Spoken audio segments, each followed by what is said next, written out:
ये बीएसपी के साथ वाली तो कहानी बाद में आती। पहले तो मुझे ये बताइए, क्या गठबंधन के अंदर ही कांग्रेस को इस तरह का सुझाव देना या इस तरीके की बातें करना कि प्रियंका जी को लड़ाओ? मैंने तो एक एनालिस्ट को कहते हुए सुना है ऑन रिकॉर्ड कि राहुल जी को लड़ना चाहिए बनारस से।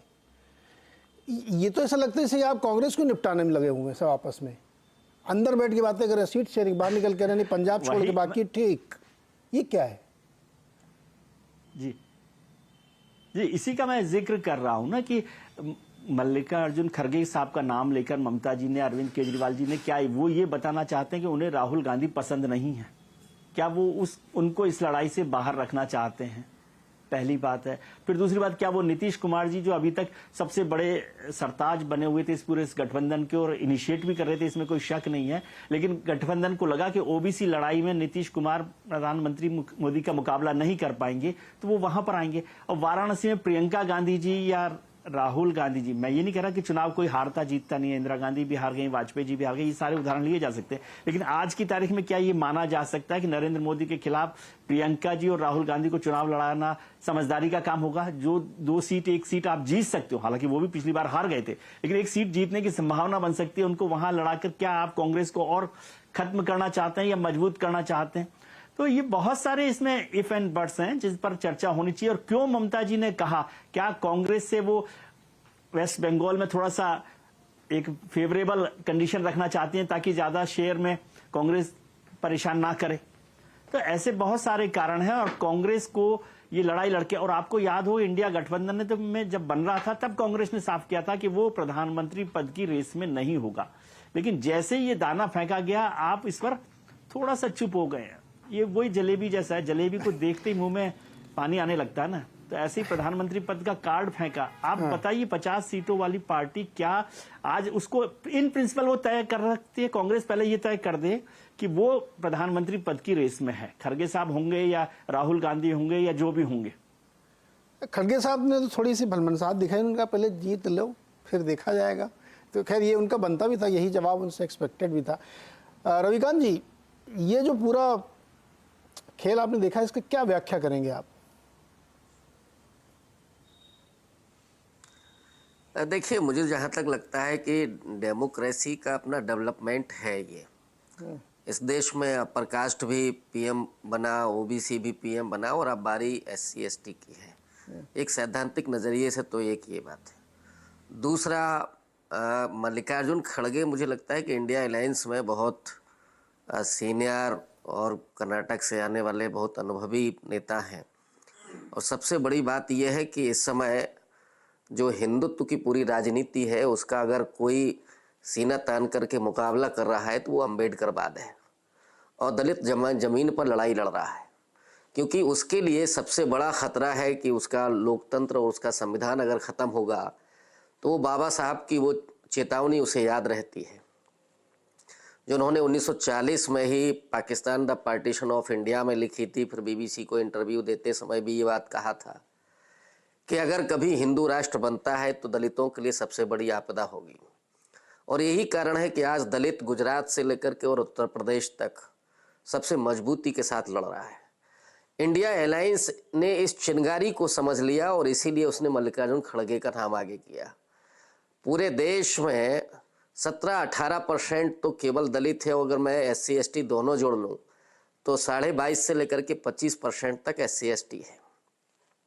और जो बड़े राज्य हैं जैसे उत्तर प्रदेश है 21.5% दलित है, बंगाल में 24% दलित है, पंजाब में 35% दलित है, दिल्ली में 20% दलित है, बिहार में 19% दलित है, राजस्थान में 18% दलित है।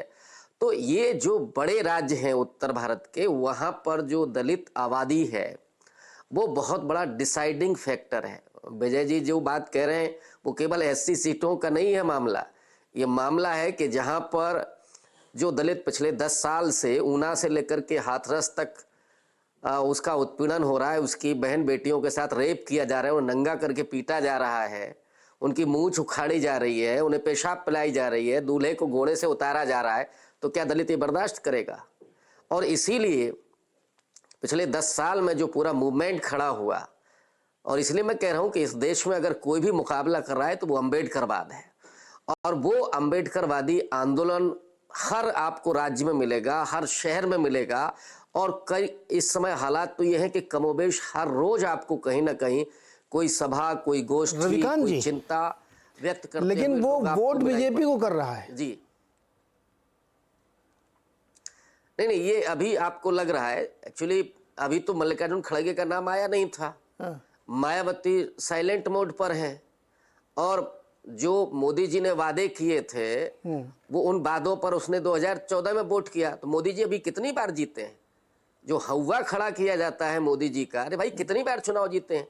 पहली बार जीते हैं जब यूपीए के खिलाफ पूरा आंदोलन खड़ा किया गया था। दूसरी बार तब वो जीते हैं जब इस देश की जनता है कि जो मनमोहन सिंह जैसे प्रधानमंत्री को, जो बहुत साइलेंट रहते थे, कभी वो बोलते भी नहीं थे, उनको भी दोबारा चुन के भेजती है। असली टेस्टिंग तो अब होनी है कि अब दलित उनको वोट करता है कि नहीं करता है। और अभी 3 राज्यों के जो चुनाव हुए हैं उसमें जो नतीजे आए हैं उसमें दलितों और आदिवासियों ने कांग्रेस पार्टी को ज्यादा वोट दिया है, गरीबों ने ज्यादा वोट दिया है कांग्रेस पार्टी को। बीजेपी तो मध्य वर्ग की पार्टी है, और विशुद्ध रूप से जो बीजेपी हिंदू राष्ट्र की बात करती है, जो उसका हिंदुत्व है क्या? जी, न्यू ब्राह्मणवाद है, सवर्णों की पार्टी है, सवर्णों का हित करती है। तो दलित बेवकूफ है क्या? सर ये बीजेपी को क्यों वोट करता रहेगा? रविकांत जी, समाजवादी पार्टी, जनता दल यूनाइटेड, राष्ट्रीय जनता दल, ममता जी की पार्टी, डीएमके, ये सब नव परिवारवाद, नव राजवाद नहीं दिखता आपको? नहीं, डेफिनेटली इसी का तो फायदा उठाया मोदी जी ने। तो ये वहाँ- वन यहाँ ऑफ थोड़ी अखिलेश है है, दलित यहाँ रविकांत जी, अखिलेश मुझे है, लोग ध्यान है वोट पिछली नहीं बार भी करते हैं, हमारे, इसलिए ये वन बीजेपी ऑफ को नहीं वोट है दिया। रवि जी, ये एक इंस्टीट्यूशनल प्रॉब्लम है नहीं, कि कोई मैं भी मानता हूँ, आदमी, ये देश तो सामंतवादी पहले नहीं, से है। मायावती जी ने अपने भतीजे को क्यों बनाया? आप जरा इसकी व्याख्या करिए, क्यों उन्होंने अपने भतीजे को उत्तराधिकारी घोषित किया? मैं तो वही कह रहा हूँ, ये देश सामंतवादी है। तो सर, अब आप वो यहाँ जो तो जिस पूछ दलित रहे को हैं, आप ये नहीं कह पूछ रहे हैं, कि आरएसएस वो में जो दलित, सरसंघ चालक है वो ब्राह्मण ही क्यों है? सर सुनिए ना मेरी बात रविकांत जी, वो सरसंघ दलित चालक ये भी तो ब्राह्मण ही देख रहा क्यों है? होगा क्यों होते हैं? कि वो जो आंदोलन कर रहे हैं, जो जिनको आप कह रहे हैं कि वो बहुत आंदोलित हैं, वो ये भी देख रहा होगा कि उधर भी भतीजा ही बन रहा है, तो इधर जो हमारे लिए कुछ कर रहा है मैं उसकी तरफ, जो मछली लग रहा है, बिल्कुल वोट तो देख उधर रहा देते हैं वो। इसीलिए तो वो खड़गे की तरफ देख रहा है, मायावती की तरफ नहीं देख रहा है ना, इसीलिए खड़गे की तरफ देख रहा है। जी राजेश बादल सर। मैं तो आपसे कह रहा हूं ना, उत्तर प्रदेश में जो 21.5, जी राजेश बादल जी,